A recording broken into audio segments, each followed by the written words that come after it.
Pelaku ini mengajak si korban untuk melakukan ritual di kebun miliknya di blok cemara yang tidak jauh dari rumahnya.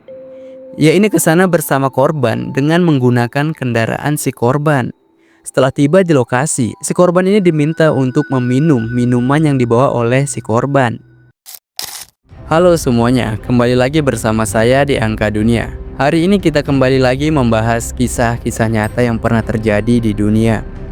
Sebuah peristiwa tragis yang dilakukan oleh seorang dukun di Banjarnegara, Jawa Tengah pada tahun 2023. Ia ini melakukan pembunuhan berantai dengan mengiming-imingi para si korban bahwa dia ini bisa menggandakan uang. Tapi naasnya, bukan uang yang mereka dapatkan, malah sebaliknya, nyawa mereka lah yang harus melayang. Bagaimana cerita selengkapnya tentang kasus satu ini? Langsung saja kita bahas di video kali ini.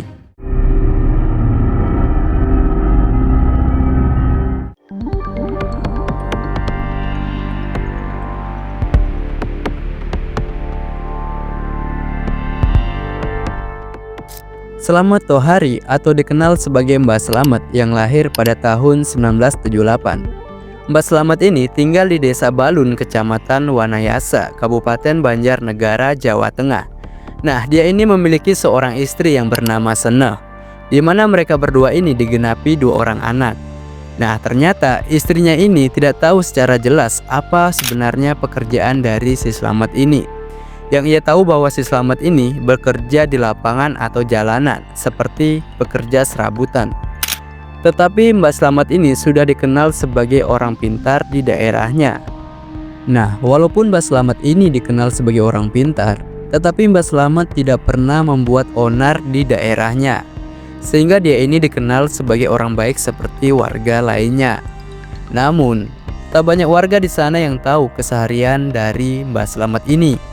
Yang warga tahu hanya Mbah Slamet ini memang sering berpergian, namun pekerjaannya tidak jelas sebenarnya dia ini kerja apa. Nah, istri si pelaku ini mengaku bahwa ia seringkali melihat suaminya menerima tamu. Setelah itu mereka ini berbincang-bincang. Nah, habis itu si pelaku ini mengajak tamunya untuk masuk ke ruangan kosong yang berada di bagian depan rumahnya. Setelah selesai kegiatan di ruangan tersebut, kemudian si tamu ini langsung pulang. Ternyata si Seneh ini atau istri si pelaku ini ditugaskan hanya untuk memberikan minuman atau wedang kepada para si tamu dari Mbah Slamet. Dan istrinya ini tidak tahu apa yang dilakukan suaminya di dalam ruangan itu. Tetapi si Seneh ini sempat memergoki suaminya yang lagi ngelakuin ritual di ruangan kosong tersebut. Kemudian si Seneh ini menerima uang dari suaminya. Dan si Seneh ini tidak tahu uang yang diberikan dari suaminya itu dari mana. Berdasarkan keterangan dari kepala desa di sana, bahwa dia ini tidak mengetahui keseharian Mbah Slamet ini seperti apa. Bahkan usahanya dia ini tidak jelas. Tetapi ada satu hal yang ia ketahui mengenai Mbah Slamet ini. Kepala desa itu tahu bahwa Mbah Slamet ini seorang dukun yang bisa menggandakan uang.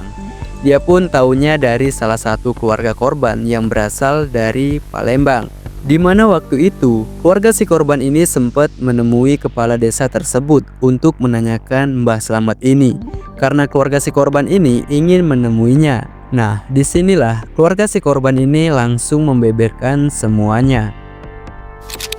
Ternyata Mbah Slamet ini sudah lama menjalankan aksi penipuan dengan modus penggandaan uang. Ia ini meyakinkan para korbannya bahwa dengan ritual tertentu, uang mereka ini bisa berlipat ganda.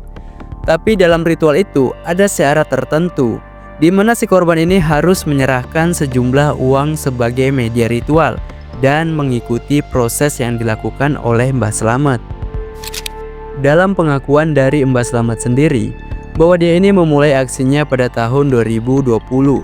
Tetapi setelah dilakukan interogasi lebih dalam, Mbah Slamet ini mengaku bahwa ia melakukan aksinya di tahun 2011 dan awalnya jumlah korbannya ini 12 orang, tetapi sekarang menjadi 16 orang. Nah, awal mula tipu daya yang dilakukan oleh Mbah Slamet ini, dia ini mempromosikan dirinya di media sosial bahwa dia ini seorang dukun yang bisa menggandakan uang.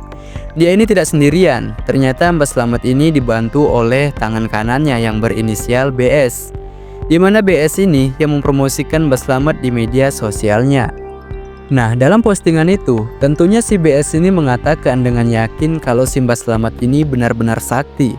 Karena Mbak Slamet ini menggunakan ilmu pesugihan yang bisa membantu orang untuk menggandakan modal usaha ataupun yang sedang terlilit utang.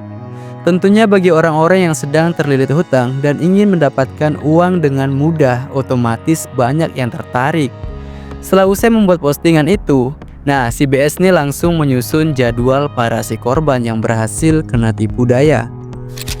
Dari semua korban yang dia bunuh ternyata polanya ini sama, di mana si korban ini diminta untuk menyerahkan uang terlebih dahulu. Kemudian uang itu ia katakan sebagai media ritual. Setelah menyerahkan uang tersebut, kemudian si korban ini langsung pulang. Nah, ternyata uang yang barusan diserahkan oleh si korban itu digunakan untuk bersenang-senang dan digunakan untuk kebutuhan sehari-hari oleh Mbak Slamet ini. Setelah beberapa minggu atau bulan, nah si korban ini datang lagi ke rumah pelaku. Kemudian si korban menanyakan hasil dari penggadaan itu. Karena uang itu sudah habis digunakan oleh si pelaku, jadinya si pelaku ini selalu mencari alasan. Karena ada beberapa pasiennya yang meminta terus uang tersebut dan bahkan si korban ini melaporkan ke polisi. Jadinya si pelaku ini menyusun rencana untuk membunuh si korban. Nah, ternyata rencana ini sudah dipersiapkan 5 hari sebelum si korban ini datang menemuinya. Kemudian si pelaku ini mengajak si korban untuk melakukan ritual di kebun miliknya di Blok Cemara yang tidak jauh dari rumahnya. Ia ke sana bersama korban dengan menggunakan kendaraan si korban. Setelah tiba di lokasi, si korban ini diminta untuk meminum minuman yang dibawa oleh si korban.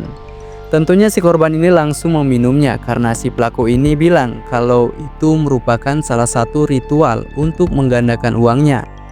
Ternyata sebelumnya si pelaku ini meminta si korban untuk membawa minuman dan kemudian minuman itu diserahkan ke si pelaku. Sebelum diminum oleh si korban, ternyata si pelaku ini sudah mencampurkan minuman itu dengan racun. Sehingga hal itulah yang membuat para si korban meninggal dunia. Setelah korban ini meninggal, si pelaku ini langsung menguburkan jenazah korban di sekitaran kebun tersebut.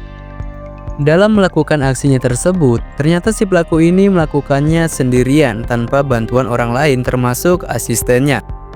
Tangan kanan si pelaku ini yang berinisial BS hanya berperan untuk mempromosikan si pelaku sebagai dukun yang bisa menggandakan uang dan menghasut para si korban untuk percaya. Nah, apabila si BS ini berhasil, maka ia ini akan diberikan uang sejumlah 5 juta sampai 10 juta.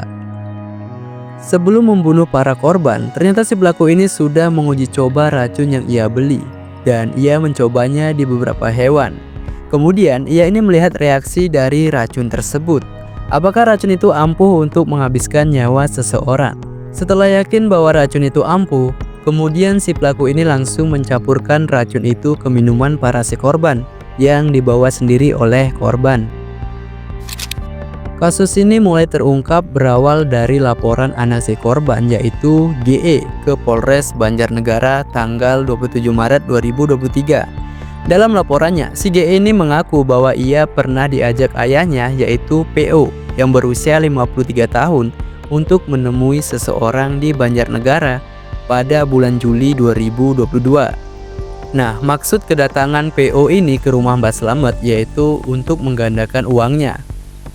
Kemudian si PO ini langsung menyetor uangnya ke Mbak Slamet ini dengan nominal sangat besar yaitu 70 juta rupiah. Di mana ia ini ingin mengubah uang itu menjadi 5 miliar. Anak dari si PO ini yaitu si GE menceritakan awal mula pertemuan dengan si pelaku. Pada bulan Juli 2022, si GE dan PO ini pergi ke Banjarnegara menggunakan bus.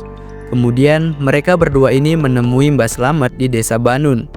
Tetapi setelah tiba di rumahnya, si PO ini masuk sendirian ke dalam rumahnya Mbak Slamet dan si GE ini menunggu orang tuanya di luar. Setelah itu PO dan GE ini kembali ke rumahnya di Sukabumi.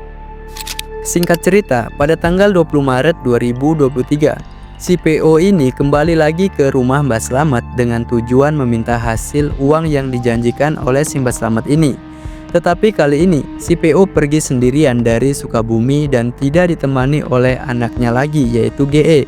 Pada tanggal 23 Maret 2023, si PO ini memberikan pesan kepada adiknya GE, yaitu si SL. Pesan itu disampaikan oleh PO melalui WhatsApp. Setelah si SL ini membaca pesan dari PO, kemudian si SL langsung menyampaikan pesan itu kepada kakaknya, yaitu si GE. Di mana si SL ini menyampaikan bahwa ayahnya mereka ini sedang berada di rumahnya Mbak Slamet. Selain memberikan keberadaannya di mana, si PO ini juga meminta kepada anaknya untuk datang ke rumah Mbak Slamet apabila si PO ini tidak bisa dihubungi kembali. Pesan tersebut menjadi komunikasi terakhir antara PO dengan keluarganya. Sebab keesokan harinya si PO ini tidak bisa dihubungi kembali. Maka daripada itu, pada tanggal 27 Maret 2023, si GE ini langsung melaporkan ke Polres Banjarnegara. Berdasarkan laporan tersebut, Polres Banjarnegara langsung melakukan pengembangan, kemudian langsung menangkap Slamet Tohari alias si Mbak Slamet ini. Bukan hanya meringkus Mbak Slamet saja, tetapi polisi juga menemukan jasad PO terkubur di Jalan Setapak menuju hutan Desa Balun, Kecamatan Wanayasa, Banjarnegara. Usut punya usut, ternyata si pelaku ini pernah menjadi mantan narapidana karena pada tahun 2019 ia ini melakukan pengedaran uang palsu dan dibantu oleh dua orang lainnya, yaitu dengan inisial A dan AM. Saat melakukan pemeriksaan kasus ini, polisi menyita barang bukti berupa uang palsu dalam pecahan 100 ribuan. Dan pada tahun 2023, si pelaku ini terlibat dalam pembunuhan berencana. Dalam kasus ini, si Mbak Slamet dikenakan pasal berlapis, yaitu penggelapan dan pembunuhan berencana dengan ancaman hukuman mati. Adapun si BS ini yang merupakan tangan kanan si pelaku. Polisi telah menetapkan si BS ini sebagai tersangka karena dianggap turut serta melakukan pembunuhan berencana. Oke teman-teman, mungkin video ini sampai di sini. Apabila kalian menyukai video-video seperti ini, jangan lupa untuk like, subscribe, dan share video ini ke teman kalian. Dan beritahu kami di kolom komentar bagaimana tanggapan kalian setelah mendengarkan kasus satu ini. Oke, sampai jumpa di video selanjutnya, di mana kita akan membahas kisah-kisah nyata yang pernah terjadi di dunia. Dan terima kasih sudah mau menonton video ini.